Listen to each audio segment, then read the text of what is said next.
Welcome, ladies and gentlemen. I am your host, Ethan, and this is Roster United mini episode 17. I can't believe it's 17 already.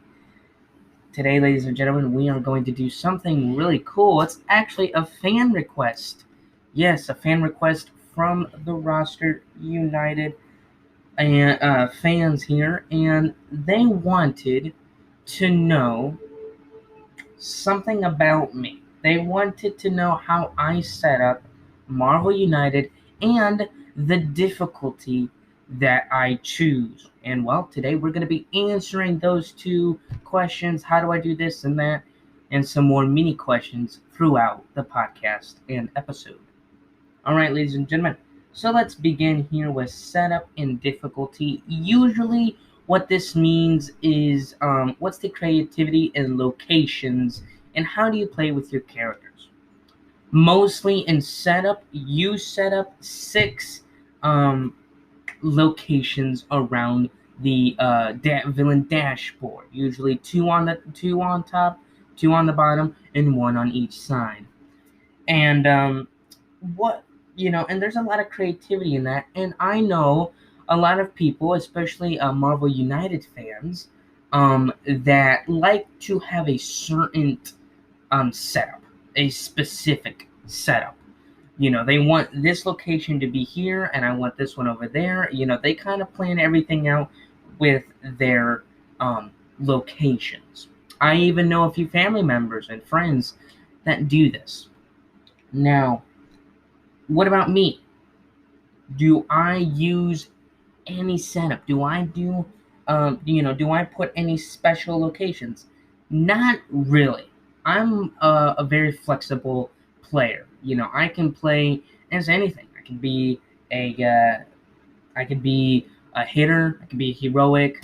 Locations, I don't really care. Now sometimes I do care. For example, I like to use Stark Labs and Avengers Mansions. These are two locations that come in the core box. I usually like to put these in when every time I play Marvel United because it's really nice and really cool. So let's check the first one. Avengers Mansion. It says here, at the end of your turn, you may draw cards until you have three in your hand. Now, what does this mean? Well, basically, it means that after you take out the threat card, which will be placed on every location, after you clear it, if you end your turn on this location, on the Avengers Mansion, you will draw up to three cards. This is cool because, well, for most Marvel United fans, or for even roster United fans, know that your cards are your life, right? We all know this. And every time you deal damage, you will discard cards from your hand. And if you have zero cards in your hand, you are KO'd. But here in Avengers Mansion, if you land on this location, you will go up to three cards. This is really nice because, hey, most players, especially myself included, like to wants to get right in the face of the villain, and sometimes the villain comes at us, and they can deal a lot of damage to us. So we could be down one card in our hand, which is not good. Basically, it's one life, and we can go back to this location, and we can heal up to three cards. It's a really nice location. I personally love it, and honestly, I don't really care where to put this location at. I just like it in the game. That's usually one of the locations that I love. I also like Stark Labs. I thought Stark Labs wasn't as cool, but the more I've played it, the game, and the more I've had Stark Labs in it, I've seen how amazing this location is, especially if you use it right.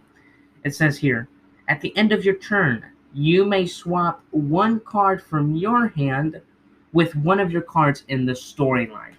This is great because, and let me explain why. We see here a lot of times when you play a card, you play it on what's called the storyline, which is where all the cards are that form a storyline, literally. And sometimes if I'm using the double wilds in a game or whatever it is, I like to start with wilds at the beginning of the game. I like to do this so we can just think flexibly of what we can do on that turn. And sometimes, and well, not sometimes, most of the times, you can't get that card back. So, what you do is you go to this location, Stark Labs, and you easily swap one of your cards in your hand that isn't as good as the one that you want. For example, the double wild card, that is a great card to have, very flexible. It helps yourself and teammates after you. So you can easily swap a move, one action move card, let's say, for your double wilds. That's fine. And actually, it's really good what you just did there. It works perfectly fine. And you can do that with Stark Labs. Basically, you can swap your junky cards, your junk cards, for good cards that you've already played. So it's a really nice location. I know it really doesn't sound that good, but honestly, if you've ever played the game at least one time, you could probably already tell why that location is really good.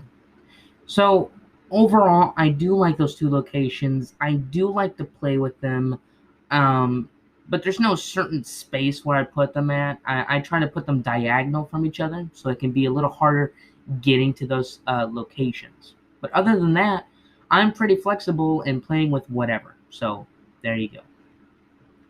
All right, now difficulty wise, there's not really a true difficulty. Well, I mean, there kind of is. In the core box, for those who have the core box, or for those who have seen it, there is these challenge modes, right? And basically, there's like easy challenge mode, medium, and hard. And I like to play on the most hardest difficulty. And here's why. Basically, on the hardest difficulty, every single character that is playing the game with this challenge will get rid of their double wilds and their single wild card, and that's pretty good. This is challenge 3 of the core box, just so you guys know. And basically, it's no wilds. Like, for example, let's take an example here. I have Black Widow, right? And Black Widow has, all these good symbols, lots of hits, moves. But at the very end of the deck, you'll see a double wild and a single wild card. Now, mostly, lots of characters in Marvel United and probably X-Men United that will be coming soon have a double wild and a single wild card. And, well, simply you grab these two cards, you put it off to the side, and you only play with your other 10 cards. Now this doesn't just take away your wilds, which is, I mean, really bad, right? You don't want to get rid of those. But what makes it worse is that instead of 12 cards for a hero, now it's 10.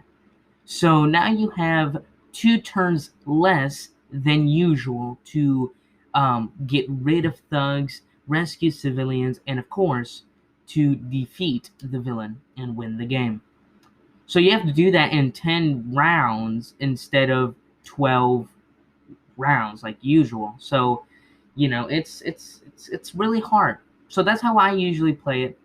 And especially if I want to know what characters are actually good and what's their true potential in a game, I like to play with that difficulty. So there you go. Because again, it's just a true test. I like this difficulty. Getting rid of the double wilds and the one wild cards, getting rid of those is a true test for the character. We can truly see how well they can do without any of the flexibility with the wilds. And yeah. So yeah, usually it's just difficulty here, locations I'm flexible with, and what about heroes? Is there a certain kind of heroes you want to go through? Well, usually no. I personally like to use any hero, any villain. Because the reason for this is just to try out more things. There's more than 100 combinations, maybe even more than 200 combinations in Marvel United. And, I just like to see who works good with who. And, you can do this a lot of times with, a bunch of hitters and a bunch of, um, what's that word? A bunch of all-around characters, right? So I kind of like to do that. Um, and of course, it depends on the villain. It truly does. It just depends on what the villain does, what the villain likes to do and stuff, and just how he plays. That's how I usually pick my team. So, for example, if I'm going to go up against Red Skull, well, I know that I need a good hitter and I need a good heroic character. But as well, I need a good mover to move them around. So, with that in mind, I might need an all around character to help me out with that. So, having an all around character against Red Skull will be a perfect match. Moving, hitting, heroics, all of that will help not Red Skull, will help us win the game against Red Skull. So, yeah, I guess it just depends on the villain. And most of the time, a lot of Marvel United fans as well like to choose heroes depending on their villains. Others don't. Others like to just wing it and see what happens, which is also fine. Sometimes I do that as well. All right. Well, ladies and gentlemen, this was a mini podcast here. We just went through this amazing fan request. I'm super excited and super happy. But we just went through this fan request. We just went through this my setup and difficulty that I use. Hopefully, this answered hopefully this answered the question that fan had. Because just thinking about difficulty, I think about the challenge on the main core box, right? Or just what I like to do with heroes and stuff like that. Basically, it's all simple. Almost everything's just the same. You just take away your 2 wild cards, and locations. I don't really care. I like to use the 2 locations, but if not, hey, that is totally fine. Anyway, ladies and gentlemen, thank you so much for listening. If you want to listen to more, please not subscribe, but follow to this podcast so you don't miss out on literally anything. It's amazing. You can listen to us on Google Podcasts, Spotify, here on the browser right now. If you type in Roster United podcast, and you can see the first results there. If you want to also listen to more exclusive things, you can go to Board Game Geek. Make a literally free account with a email and just a username and password. That's all. You don't have to pay for anything. And hey, you can listen to one of our blogs, or not listen to, excuse me, you can read one of our Roster United official blogs on Board Game Geek. Again, BoardGameGeek.com. There, you can go check out our blogs, follow us there, all that fun stuff. More exclusive things will be on that website. Anyway, ladies and gentlemen, thank you so much for listening, and I hope you have a fantastic day.